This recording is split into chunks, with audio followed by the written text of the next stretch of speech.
I am so excited to share this dream that I just had last night. Well, actually, I had it this morning. Today is Cinco de Mayo, May 5th, 2020. And I dreamed a sci fi movie in my dreams. In fact, I do believe that at one point I'll have enough time in my life to write this dream into a movie that will be watched in the movie theaters.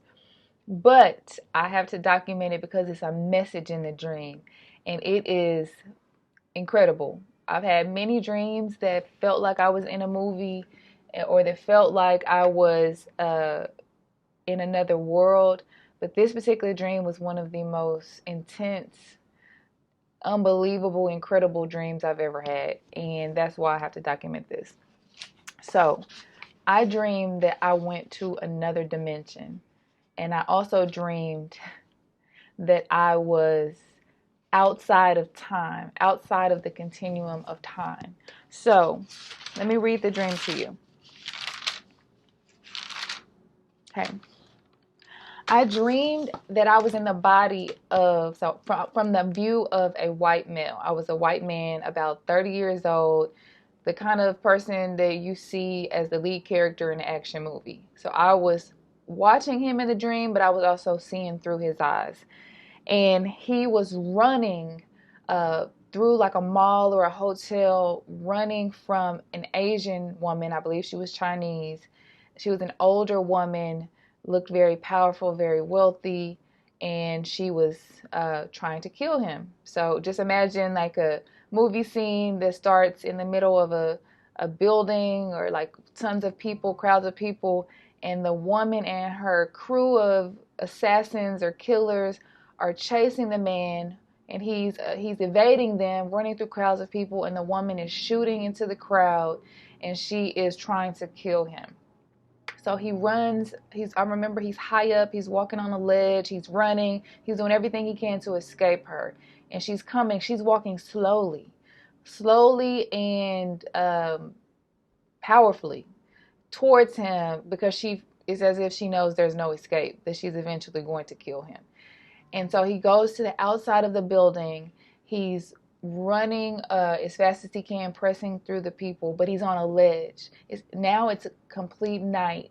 He's on the outside of the building, and he's running on a platform, and it's almost as if he's thousands of miles up in the sky on the edge of a building, and outside in the darkness, all you can see is the galaxies and the stars.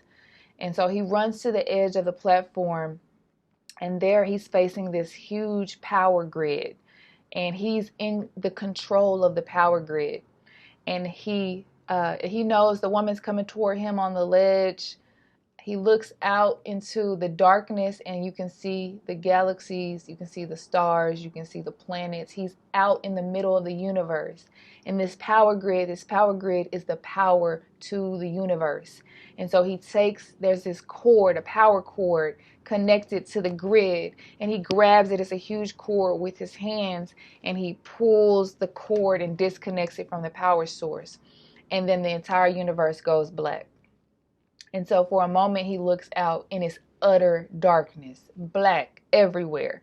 And the woman, for whatever reason, he knew that the only way to stop her from attacking him was to disconnect the power. When he disconnected the power, he shut down the entire universe. And so for a moment, the whole universe paused. Everything was still, everything was silent. You couldn't see anything. It was complete blackness. And then he reconnected the power source, and she was no longer a threat anymore. So then when he reconnected it, now he had to restart the universe.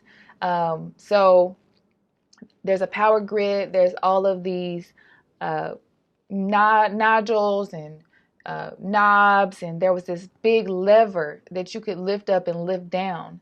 And in front of him, there was this urgency where he had to quickly decide what to do, because it was like a time to it. Like there was a timing, a window of time, and it was like a countdown. He had a certain amount of time to rev the universe back up after it being shut down, or the entire universe would be destroyed. And so he goes, and he's looking at all the nodules. There's this knobs and everything everywhere. He doesn't remember what sequence or order he has to turn the knobs and lift the levers in order to restart the universe. So then at this moment, he sees the lever and he lifts it up. And as he lifts it up, there's this big portal that opens, and it looks like a metal wheel with all these different spinning parts, like millions of different I don't know what they're called, but just million of different metal pieces within this wheel that are spinning, and it's a portal that has opened. And so when he lifted the lever up, the portal started spinning one way. And then he put the lever back down and it spun the opposite direction. And there were people around him who were also running with him, because everybody had been running in this chaos trying to get away from this woman who was shooting into the crowd. And so as he looks at them, he's asking them, what do I do? What buttons do I push? Do I lift it up? Do I lift it down? Somebody help me. We got to hurry up. We've got to figure this out. And so he realizes that if the portal is spinning the wrong direction, it's going to suck everybody in the world into it, and they're going to be shredded into pieces as they go through this metal portal. However, if it's spinning in the right direction, it's going to suck them in, and it's going to pull them, and it's going to save them. And so he realizes that he has the lever in the right place, and the portal is spinning in the right direction. And as soon as he realizes that, this vacuum of force comes, and it's almost like a magnetic force comes and sucks the entire universe into the portal, including the planets, the stars, the trees, the land, millions of people. The entire atmosphere is sucked into this portal, and everybody is pulled into the other side of the other dimension, including me, because I'm seeing through his eyes. And as I'm instantly pulled into this other dimension, it's like a force, like a river. Like, just imagine you're on a raft in a river and you're being pulled into this current, and you're just going every which way without control. I also liken it to being like blood inside of a blood vessel or a vein, where it's just moving along in this current throughout this system without any control of where it goes. It's in this endless flow. That's what it felt like being a tadpole in a river. Instantly, when you went into the current, into the other dimension, you were no longer in a body. Everybody, all the millions of people became like tadpoles. There was no arms, no legs, no body. You became a different being. And so when I woke up, I realized, and this is going to sound crazy, that I was a sperm. I was a sperm in the dream. So I was pulled back into the dimension of life before birth. I want you to listen. Don't cut this video off. I know it sounds crazy, because there is a message at the end of this dream. So when everybody was pulled in, they were pulled into the dimension of life before birth. Everybody is, and I liken it because everybody looked kind of like a tadpole. I guess that's what like a sperm looks like. But everybody was clear. Everybody had no arms, no legs, no body, no mind. Like, you had a mind, but you couldn't speak. You couldn't think. You could think within yourself, but it wasn't like you couldn't think about things. You didn't know anything. You had no memories of the life that you just had on the other side of the portal. You didn't know about your family, your job. In the other side of the portal, life was going on as normal. People were at the mall, they were shopping, wherever the place was, it was normal existence. But as soon as the vacuum pulled them through, it was as if they were the person they were before they were born. Everybody was filled with so much joy. It was nothing. That's the only emotion that you had, was joy, joy and absolute just perfection, absolute peace, absolute. There was no worries. There was no wants. There was no desires. It was just nothing but joy, glee. That's the word that I could describe it as. It was absolute glee. Everybody was swimming in this current, and it wasn't swimming because you weren't moving yourself. You were being pulled in this current, just flowing this way and that way. And people were smacking each other, just like, I guess, imagine how sperm would do inside the body. They were just They were just filled with glee, like, we're alive, we're alive, we're alive, we're happy, we're happy, we're happy. That's how it was. Everybody was just filled with glee. And then the man who had pulled the lever was the only one who had a mind. He was the only one who could think and remember and see what the world was before, what these people were before. He was the only one who knew, wait a second, you all had a body, you all had a life, you all had hopes, you had dreams, you all had lived. He was the only one who knew that they were more than just these beings that existed. And that's the other point. All they did was exist. They didn't have any wants. They were just imperfection in existence. I imagine the way that the life is that's inside of us before the sperm goes into the egg, and it becomes a being, a human being. So that's how it was. It was yellow inside of this place, and it was almost like being underwater, but in water, but it wasn't water. It was just being in a flow where you have no control over where you go or what you do. You're just being pulled into this force. And so the man begins to try to talk to the people like, hey, hey, hey, like, don't you remember? Nobody remembered. Nobody had any memory. And so then here's the part that gets good. These people walk out, and they're standing in the midst of this environment, and they're like, where are we? What happened to the universe? And these are the people who were in the mall or the hotel area when all of the chaos started, when the woman started attacking the Asian woman. She started attacking the man and running. Everybody else ran in the chaos, but these people stayed in position. They did not move. They did not run. They weren't afraid. They stayed in position. And where they were in position, there was like an invisible shield that came up over them. So they were completely protected. They were protected from all the attack, all the shooting, all the chaos. They were protected from the fear. They were just in position. This is what I remember when I woke up, was that they just stayed in position. They didn't do anything special. They didn't. They weren't extra strong or anything. They did appear to be strong. So I think that was the message. They looked like a SWAT team. They were dressed in black. Everybody was dressed in black. They had the physique of like army, military people, warriors, but they were dressed in all black, like the SWAT team, like a special force, the special forces. But it didn't say SWAT. They had that type of uniform on, and it was only a few of them. It was millions of these sperm-like things, but it was only maybe like 12, 15 of these other people. And they came out, and they were walking, they were talking, they were just regular humans, and they didn't understand what had happened to the world, but they had stayed the same.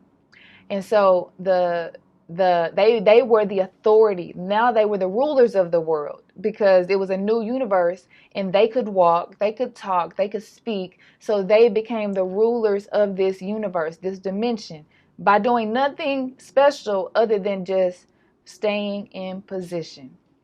And because of that, they received the authority.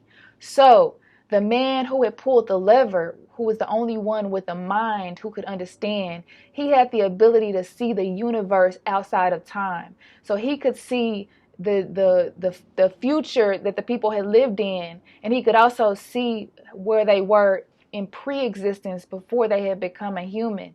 And he could see that they would eventually live, that they would eventually have a human body, that they would eventually have wants and dreams. But the only way for them to manifest it would be if they would speak it with words. So he began to swim around, and every being that he bumped into, he's like, don't you see these people standing here? We can be just like them. We can be like them. We can walk. We can talk. We can rule. We can pause. We can have houses. We can do this. We can do that. And nobody's listening to him, because nobody has a mind. Nobody can understand. Nobody can perceive what he's saying, because they are just existing. And he's yelling, and he's trying to convince them, please, please, all you have to do is speak it and you'll become whatever you speak. That's the message of the dream. He said, all you have to do is use your words. All you have to do is form the word, and the word will reform the universe. And what he was trying to explain is that the universe is already created. Everything that is to be has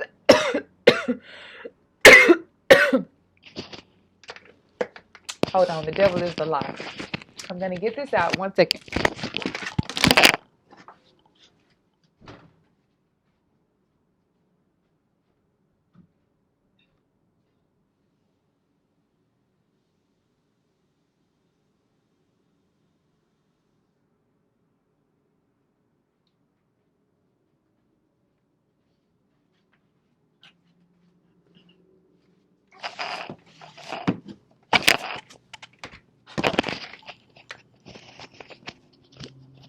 All right, I'm back.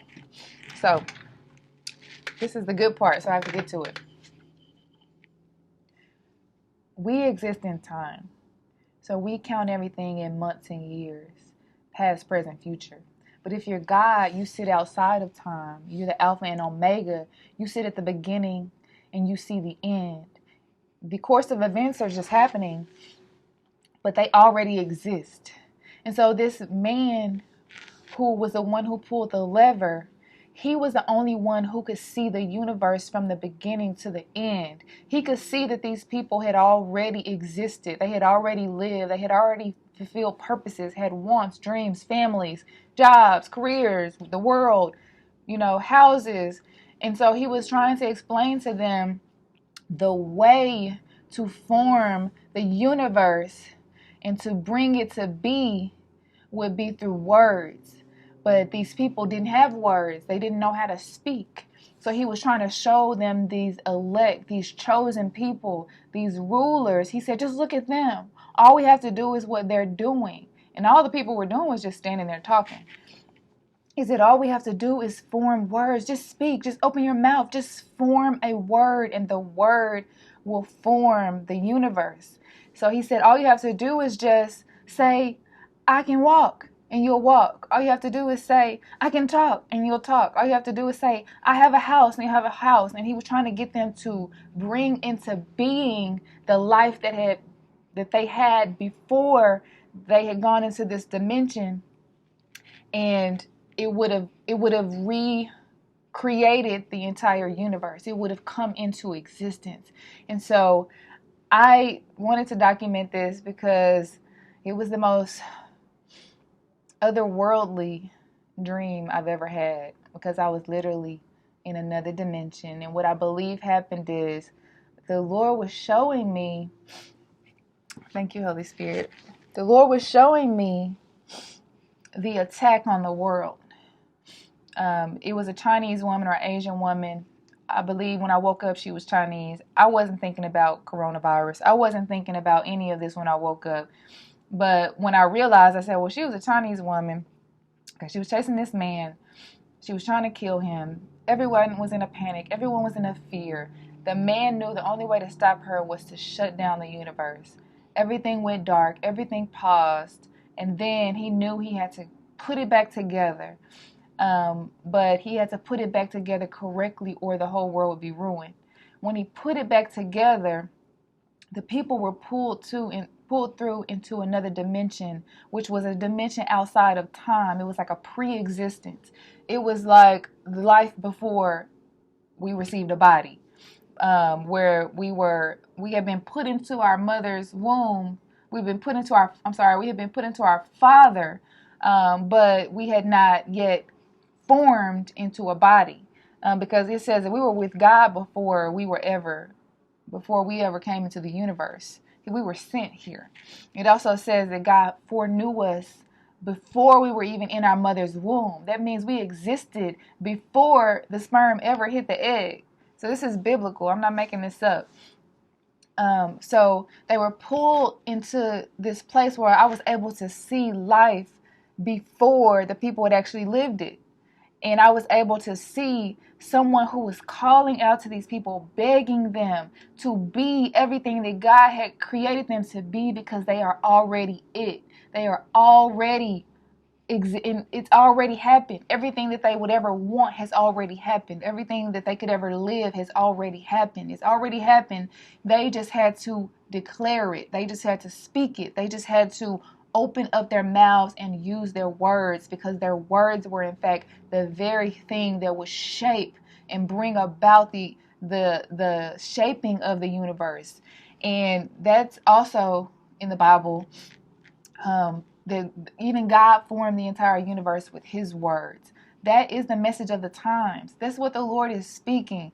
The first prophecy the Lord gave me directly on January 1st, 2020 was, as you declare it, so shall I do it.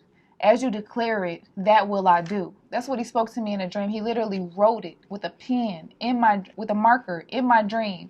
It was a promise for the times. As you declare it, that will I do. So I know what he's saying in the times. This is the year of the mouth. People say it's the year of the eyes, the year to see. But what you speak, you will see. What you speak out of your mouth, what you declare, what you form with your words is what you're going to manifest and see with your eyes. People have been speaking. I mean, just imagine when you type that you're speaking. What you put on social media, you're speaking. What you say to your parents on the phone, what you repeat off the news, what you confess out of your mouth, you're shaping the universe.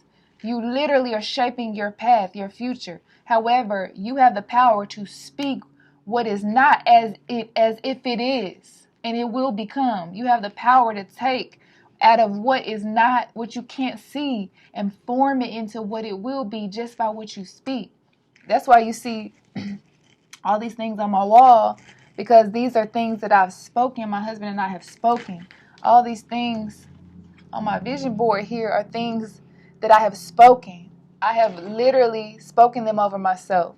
I can go through so much stuff that has been spoken over me, or I've spoken over myself, and it has manifested because of the words.